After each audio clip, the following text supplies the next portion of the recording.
À proximité du monastère, une étrange construction cyclopéenne d'une longueur de 11 kilomètres forme une sorte d'enceinte au mont Sainte-Odile.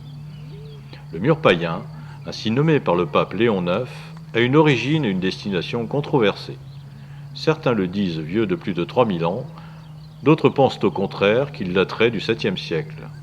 Certains lui attribuent un usage défensif, d'autres plutôt un rôle spirituel. Quoi qu'il en soit, cet impressionnant empilement de près de 300 000 blocs, parfois haut de près de 3 mètres, fait l'objet de nombreux contes et de légendes, et à certains endroits il est possible d'y voir des constructions étranges, comme la porte Queberlé, ou des empilements spectaculaires, comme la bien nommée Grotte des Druides.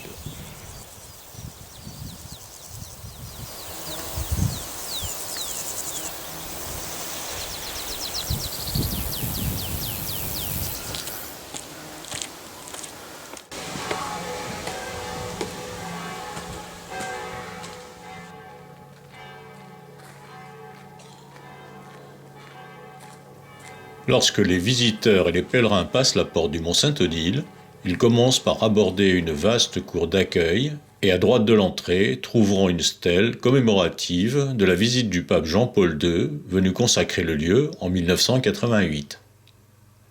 L'histoire du site a son origine en l'an 680 environ, date de la création du monastère du Hohenbourg par saint Odile. Très vite, le couvent est devenu un lieu de pèlerinage et un haut lieu pour la chrétienté autour du tombeau de saint Odile.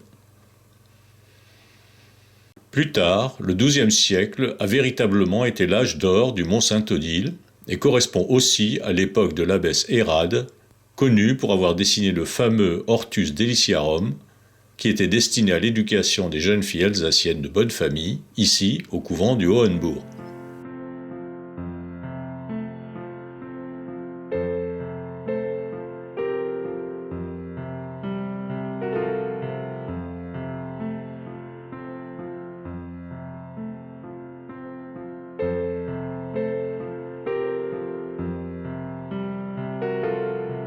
Dans le courant du XIIe siècle, période importante de l'essor du monastère, 2 chapelles furent construites, la chapelle des Larmes et la chapelle des Anges, complètement rénovées dans le courant du XXe siècle. C'est aussi au XIIe siècle, à l'époque des chanoines prémontrés, qu'a été construite la première église conventuelle, dont il ne restera guère plus que les fondations après la guerre de 30 ans.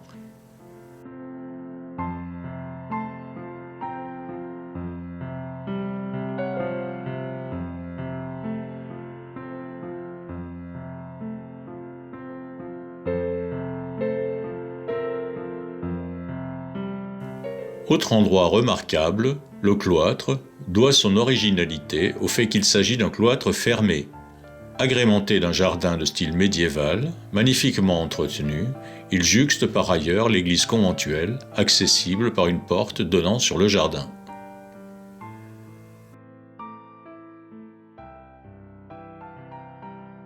Bien des visiteurs se rendent au mont Sainte-Odile pour profiter de la beauté du site et des paysages environnants, ou bien partent en randonnée vers les nombreux châteaux médiévaux présents dans les environs. D'autres cependant, en quête de spiritualité, viennent ici pour prier. Les adorateurs perpétuels de Sainte-Odile en sont l'exemple caractéristique. Cette confrérie, fondée en 1932, assure depuis cette époque une veille permanente de prière devant le Saint-Sacrement, exposé jour et nuit au mont Sainte-Odile.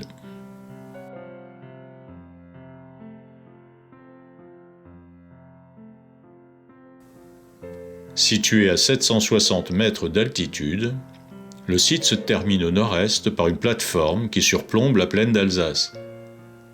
Depuis cet endroit, une vue panoramique s'offre à nous et permet d'apercevoir la cathédrale de Strasbourg, mais aussi les rubans argentés du Rhin et de la rivière Ille.